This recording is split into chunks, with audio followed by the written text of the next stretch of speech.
She yelled, "You'll never be good enough for me," in front of her friends. I smiled and said, "You're probably right." Then I walked out, got in my car, and drove away. Later that night, her friends messaged me what they told her after I left. "My name is Marcus, I'm 30, and I work in finance as a senior analyst at a mid-sized investment firm in Chicago. I make decent money, around $140,000 a year. Not rich, but comfortable. I drive a paid-off 2015 Honda Accord, live in a nice one-bedroom apartment in Lincoln Park, and I've got about $85,000 saved up between my 401k and emergency fund. I'm telling you this because money is what this whole thing ended up being about, even though I didn't realize it at the time. I'd been dating Sarah for 3 years. We met at a mutual friend's birthday party back in May 2021. She was a marketing coordinator at a mid-tier beauty brand, made around $55,000, and honestly, money never seemed like an issue between us. We split dates pretty evenly in the beginning. Maybe I paid 60% of the time, but it felt natural and fair. She was funny, ambitious, loved trying new restaurants, and we just clicked. I thought we were building something real. The first year was incredible. We'd spend weekends exploring different neighborhoods, trying hole-in-the-wall restaurants, going to free concerts in Millennium Park.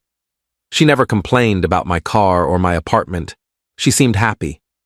We talked about future plans, maybe moving in together, adopting a dog, taking a trip to Europe when we'd saved enough. It all felt genuine. But about 6 months ago, things started changing. Sarah began making comments, little ones at first.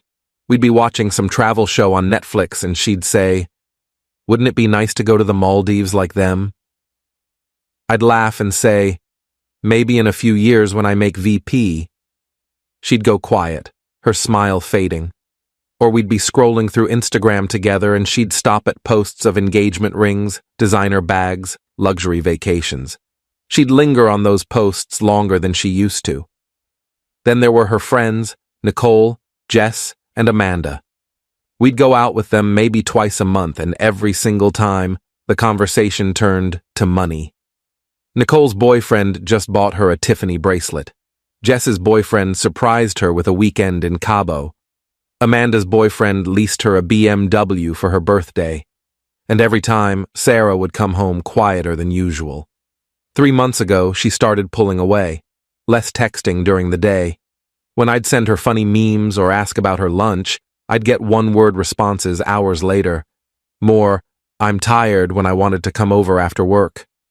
Our Friday date nights became every other Friday, then once a month. When I finally confronted her on a Tuesday night in mid-July, sitting in my living room with Thai takeout getting cold between us, she said, "I just feel like we're not progressing, you know? Like, where is this relationship actually going?" I told her I loved her, that I was actively saving for a down payment on a house, that I wanted a real future with her, that I was planning to propose within the year.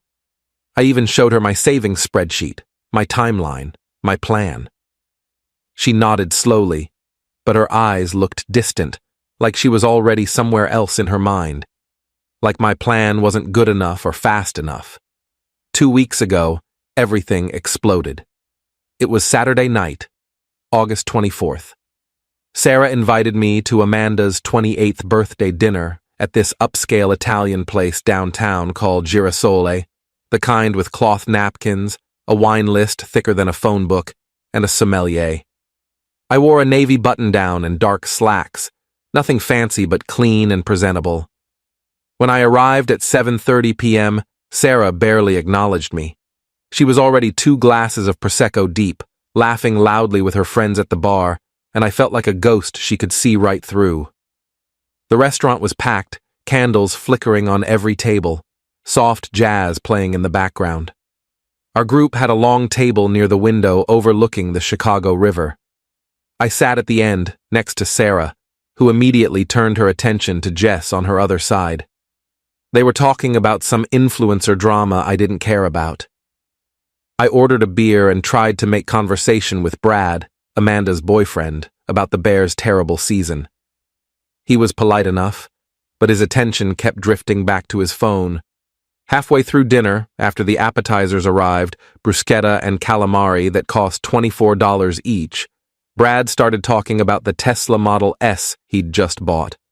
Brand new, fully loaded, $95,000. Everyone oohed and awed like he'd announced he'd won the lottery.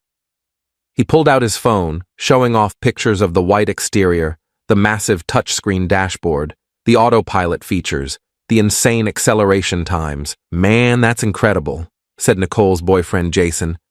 "I'm looking at the Model X myself. The Falcon Wing doors are sick." Then Jess's boyfriend Derek mentioned he'd just closed on a 2-bedroom condo in River North. "Got it for $480,000, but with the neighborhood development, it'll be worth $600,000 in 3 years easy. Already got it appraised higher than what I paid." Nicole's boyfriend worked in tech at some startup and started going on about his company's stock options. "If we IPO next year like everyone's saying, I'm looking at a potential $200,000 bonus minimum. Could be more if the valuation hits what we're projecting." I stayed quiet. I'm not a flashy guy. I don't need to wave my paycheck around to feel good about myself. I was cutting into my chicken parmesan, which was admittedly delicious, minding my own business, when Sarah said it.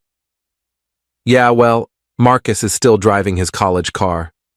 The table went quiet for a second, then everyone laughed. Not mean laughter exactly, just awkward chuckles, the kind that fill uncomfortable silence. But it stung like hell. I looked directly at her, fork still in my hand. "It's paid off. No debt, no monthly payments." She rolled her eyes dramatically, taking another sip of wine. "That's not the flex you think it is, babe."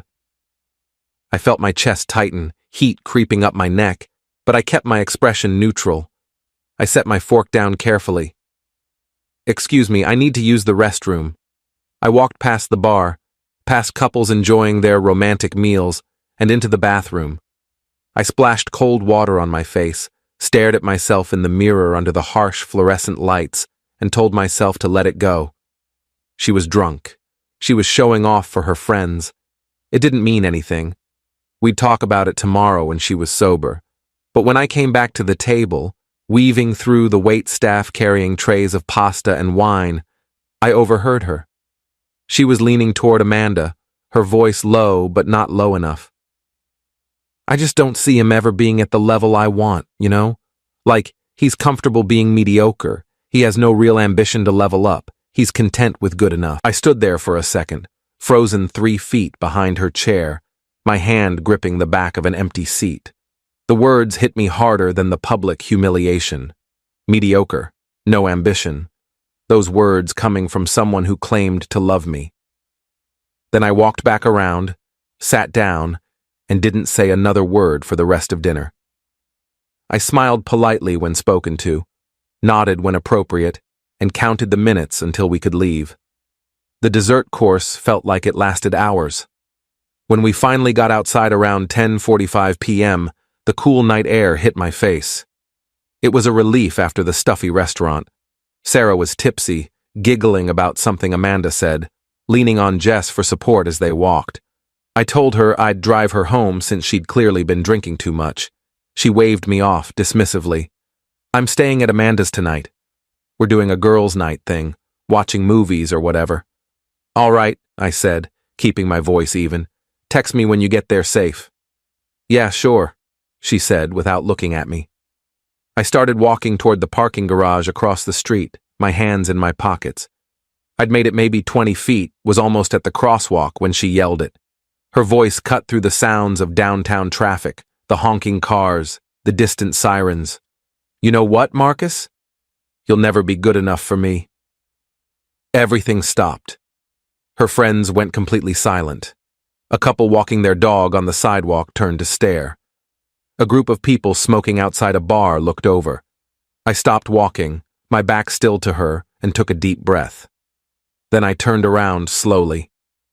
She was standing there in her black dress and heels, arms crossed, mascara slightly smudged, looking at me like I was the problem.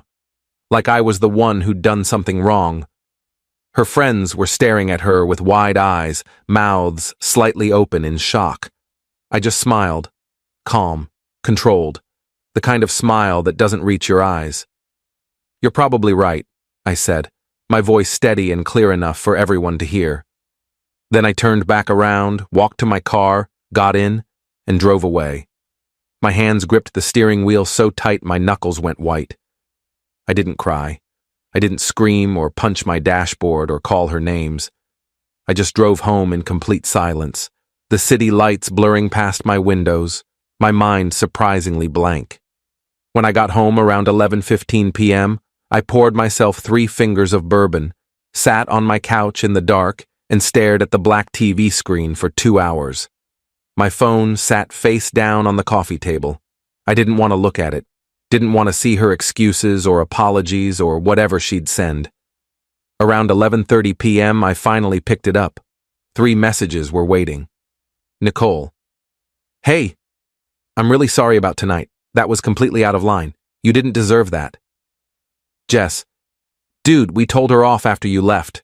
Like, seriously went off on her. She was way out of pocket. I'm sorry you had to hear that." Amanda. "Marcus, I need you to know that after you left, we all laid into her. I told her she just humiliated the best guy she's ever dated in front of everyone for no reason. Nicole called her shallow and materialistic. Jess said she was acting like a spoiled brat who doesn't know what she has. Sarah started crying and saying she didn't mean it, that she was just frustrated with her life and her job. But honestly, I think she's been listening to too much toxic bullshit from Instagram influencers and people who think a man's worth is his bank account. You deserve so much better than this. I'm really sorry my birthday was ruined like that." I read all 3 messages twice. I didn't respond to any of them. I turned my phone off and went to bed at 1 a.m., staring at my ceiling in the dark. Update 1. Sunday morning, I woke up at 9 a.m. to 14 missed calls from Sarah and a string of increasingly desperate texts that had come in overnight. Sarah. "Marcus, please call me." Sarah. "I'm so sorry I was drunk. I didn't mean any of it." Sarah. "Can we please just talk? I'm begging you." Sarah. "I love you. Please don't ignore me." Sarah. "You're not mediocre. I was just drunk and stupid." I didn't respond to any of them. Instead, I got up, made coffee, and called my best friend Kevin around 10 a.m. I told him everything that happened. He listened without interrupting, and when I finished, he said, "Bro, you dodged a nuclear missile." Let her sit with what she did. Don't respond. She needs to understand there are consequences. Monday at work, I kept my phone on Do Not Disturb the entire day. I buried myself in a complex portfolio analysis I'd been avoiding for weeks. Numbers, spreadsheets, market projections. It was exactly what I needed to keep my mind occupied. My boss even commented that I seemed exceptionally focused and asked if everything was okay. I just said I was in the zone. Tuesday was the same. Head down, working through lunch, staying until 7 p.m. Wednesday evening around 6:30 p.m., as I was heating up leftover pizza, there was a knock on my door. I looked through the peephole and saw Sarah standing there. I opened the door. She looked absolutely wrecked. Puffy red eyes, no makeup, wearing old gray sweatpants, and a Northwestern hoodie I'd never seen before. Her hair was in a messy bun. "Can I come in?" "Please." I sighed deeply and stepped aside. She walked in slowly and sat on my couch, the exact same spot where I'd sat alone after she humiliated me. The irony wasn't lost on me. "I was drunk and stupid," she started, her voice shaky. "I've been under so much pressure at work with the new product launch, and my friends have been in my ear about..." "About what?" I cut her off, my voice harder than I intended. "About me not being rich enough for you? Not flashy enough? Not good enough?" She looked down at her hands, fidgeting with her phone. "It's not like that." "Then what is it like, Sarah? Explain it to me. Because from where I'm sitting, you publicly humiliated me in front of your friends, called me mediocre, and told me I'd never be good enough for you. So please, help me understand." She was quiet for what felt like forever. I could hear my neighbor's TV through the wall, some sports announcer yelling about a touchdown. Finally, she said quietly, "I guess I just wanted more." "More of what?" I leaned forward. "I work hard every single day. I'm loyal. I've never lied to you or disrespected you. I've been there for you through job stress, family drama, everything. I was planning to propose to you. What more could you possibly want?" "I don't know," she whispered, tears starting to fall. "I just feel like everyone around me is leveling up their lives and we're just stuck in the same place." "Stuck," I repeated slowly, letting the word hang in the air. "You think 3 years of love and building something real together is being stuck because I don't drive a Tesla or buy you expensive jewelry?" She started crying harder, her shoulders shaking. "I didn't say that." "You did, actually." "Maybe not in those exact words, but that's what you meant. You said I'd never be good enough for you, in front of everyone. You humiliated me. I didn't mean it. I swear to God I didn't mean it." "But you thought it," I said quietly, feeling surprisingly calm. "And that's the real problem here. You can apologize for saying it out loud, but you can't take back that you actually believe it." I asked her to leave. She begged me to reconsider, said she'd do anything to fix this, that she loved me, that we could go to couples therapy, that she'd prove she didn't mean it. I told her I needed space and time to think. She nodded, wiping her eyes, and left, crying into her hands as she walked down the hallway. Update 2. A week passed in complete silence. I didn't reach out, didn't check her social media, didn't ask our mutual friends about her. I just focused on work and myself. I started going to the gym every morning before work, something I'd been meaning to do for months. It felt good to have a routine again. Then, on September 7th, I got an unexpected call from Jess around 1 p.m. while I was at lunch. She sounded panicked, speaking fast. "Marcus, I need to tell you something, and you're going to be pissed." My stomach immediately dropped. I set down my sandwich. "What happened?" "Sarah's been texting her ex. Like, a lot, apparently. And Brad saw her meeting up with him at that coffee shop on Michigan Avenue yesterday afternoon around 3 p.m. I felt completely numb. "Her ex? You mean Tyler?" "Yeah, the finance bro from Goldman Sachs who cheated on her 2 years ago. The one she said she'd never forgive. Tyler. The guy who made over $200,000 base plus bonuses, drove a Porsche Cayenne, wore Rolex watches, and treated Sarah like an accessory to show off at company events. The same guy she'd sworn up and down she hated and would never speak to again." "Are you absolutely sure about this?" "Brad took a picture from across the street when he was walking to a client meeting. I'm sending it to you right now." A minute later, my phone buzzed. There they were, clear as day. Sarah and Tyler sitting at an outdoor table at Intelligentsia Coffee, both laughing, looking comfortable like no time had passed. She was wearing the blue floral dress I'd bought her for her birthday last year. The dress, she said, made her feel beautiful. I didn't feel angry. I didn't feel betrayed or hurt. I just felt relieved, like a massive weight had been lifted off my shoulders, like the universe had just confirmed what I already knew. I'd made the right decision. I texted Sarah, "We're done. Don't contact me again." She called within 30 seconds. I declined the call and watched her name disappear from my screen. She texted immediately, "Marcus, please, let me explain. He reached out to apologize for everything. I swear it's nothing, we just talked. I still love you. Please." I blocked her number, her Instagram, her Facebook, everything. Complete digital silence. Update 3. 2 weeks after I blocked Sarah, Nicole called me on a Friday night around 8 p.m. I was at home watching a Cubs game with a beer, actually feeling pretty good about life. "Hey Marcus, I wanted to give you a heads up about something," Nicole said. "Sarah and Tyler made it official. They're dating again. She posted about it on Instagram this morning." "Good for her," I said, and I genuinely meant it. "She got what she wanted." "That's the thing, though," Nicole continued. "I don't think she did. Amanda and I went to brunch with her last Sunday, and she spent the whole time either on her phone texting Tyler or talking about him, but not in a happy way. She kept saying things like, he wants me to dress more sophisticated, and he thinks I should network more with important people, and he's helping me become a better version of myself. It was weird as hell. Sounds like Tyler, I said. He always treated her like a project. Yeah, well, it's gotten worse apparently. Jess saw them at dinner Tuesday night and Tyler spent the entire meal on his phone doing work emails. Didn't even look at Sarah, just kept ordering for her without asking what she wanted. I took a sip of my beer.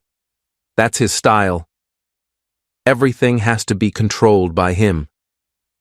There's more, Nicole said. Amanda ran into Sarah at Target yesterday and Sarah looked miserable. She tried to act happy, showing off this Gucci bag Tyler bought her, but Amanda said her eyes looked dead. And get this, Sarah mentioned that Tyler wants her to quit her marketing job because it's beneath the lifestyle he's building, and he wants her to focus on being more present for his career needs. Jesus, I muttered. So he wants her to be unemployed and completely dependent on him. Exactly. And when Amanda asked if she was happy, Sarah just changed the subject really fast, started talking about some charity gala Tyler's taking her to next month and how she needs to buy a $2,000 dress for it. I shook my head. Well, that's her choice. She wanted the luxury lifestyle. Now she's got it. I know, Nicole sighed, but I feel bad. We all do. She threw away something real for this fake bullshit. Anyway, I just wanted you to know. Also, Amanda's having a small get-together in 2 weeks if you want to come. Just close friends. Sarah won't be there. I'll think about it, I said. Thanks for the heads up. After we hung up, I sat there thinking about it for a while. Part of me felt vindicated. Sarah had chosen money and status over genuine love, and now she was realizing that money can't buy happiness or real connection. But mostly, I just felt indifferent. She'd made her bed. Final update. It's been 3 months since that disastrous birthday dinner. It's now early November, and my life has completely turned around. First, the professional stuff. I got promoted in late October to Associate VP with a significant raise, $175,000 base plus performance bonuses that could add another $30,000. My boss called me into his office and told me my focus and work quality over the past few months had been exceptional. Funny how a clear mind and no relationship drama can improve your career. I've been hitting the gym 5 days a week, dropped 15 pounds, and actually feel strong and healthy for the first time in years. I reconnected with my college buddies, started playing basketball on Wednesday nights, and honestly, I feel lighter and happier than I have in years. 2 weeks ago, I went to Amanda's get-together. It was actually great. About 15 people, good food, no drama. Nicole, Jess, and Amanda have all been incredibly supportive. They've completely cut ties with Sarah over what happened. Apparently, she kept trying to justify her choices and blamed me for not being ambitious enough, and they weren't having it. At the party, Amanda pulled me aside. I need to tell you something about Sarah. It's bad. What happened? Tyler dumped her last week, completely out of nowhere. She called me crying at 2 a.m. Apparently, he met someone at his firm, some lawyer who went to Yale, and just straight up told Sarah they were done. Said the new girl was more aligned with his professional trajectory, or some bullshit like that. Wow, I said. That's cold even for Tyler. It gets worse. He kicked her out of his place the same night. She had to call an Uber at midnight with her stuff in trash bags because he wouldn't let her stay until morning. And remember that Gucci bag? He took it back. Said it was technically his property since he bought it. I felt a tiny pang of sympathy, but it faded quickly. What's she doing now? Living with her parents in the suburbs. She had to quit her apartment because she'd quit her job like Tyler wanted, and now she's got no income. She's applying to jobs, but having a 3-month employment gap is making it hard. She's basically starting over from scratch. Damn, I said quietly. She tried to reach out to all of us to apologize, but honestly, we're done. You don't treat people like that and expect everyone to just welcome you back. And between you and me? Amanda lowered her voice. She asked Nicole if you were seeing anyone. Nicole told her it was none of her business. I smiled at that. Good. Last week, Sarah tried reaching out to me from a new number. I didn't have it saved, so the message came through. Unknown. Marcus, it's Sarah. I know you blocked me. I don't blame you. I made the biggest mistake of my life. Tyler and I broke up. I was so stupid and shallow, and I threw away the best thing that ever happened to me. You were right about everything. I miss you so much. I miss us. Is there any chance we could talk, even just for coffee? I need to apologize properly. I'm so sorry. I stared at that message for about 30 seconds, thought about everything we'd been through, thought about the good times and the bad, thought about who she was when we met versus who she became. Then I deleted the message and blocked the number. I'm not interested in being someone's backup plan or safety net. I'm not interested in being the guy she settles for after the luxury lifestyle didn't work out. I deserve someone who sees my worth from the beginning, not someone who only realizes it after they've lost it. Yesterday, I matched with someone on Hinge. Her name's Elena, she's a teacher, drives a Toyota, and her profile says she values authenticity over aesthetics. We're getting coffee this Sunday. I'm not expecting anything, but I'm open to possibilities. As for Sarah, I heard through Nicole that she's back on dating apps, still living with her parents, working as a contract social media manager for like $40,000 a year. She apparently posts a lot of inspirational quotes about knowing your worth and not settling, which Nicole finds hilarious given the circumstances. I don't wish her harm. I don't wish her well either. I just don't think about her anymore. I'm focused on my own life, my own growth, my own future, and honestly, it feels pretty damn good. Edit 1. A lot of people are asking if I ever really loved her. I did, deeply. But love isn't enough when someone fundamentally doesn't respect you or value what you bring to the relationship. Edit 2. For those saying I should have fought harder, why? So she could resent me for not being wealthy enough? So I could spend years trying to prove my worth to someone who already decided I wasn't enough? Pass. Edit 3. Someone asked if I'd take her back if she apologized again. Absolutely not. I'm nobody's backup plan or safety net. The fact that she only wants me back after Tyler dumped her tells me everything I need to know. Edit 4. The coffee date with Elena went really well. We talked for 3 hours. Getting dinner with her next week. Taking it slow, but I'm optimistic.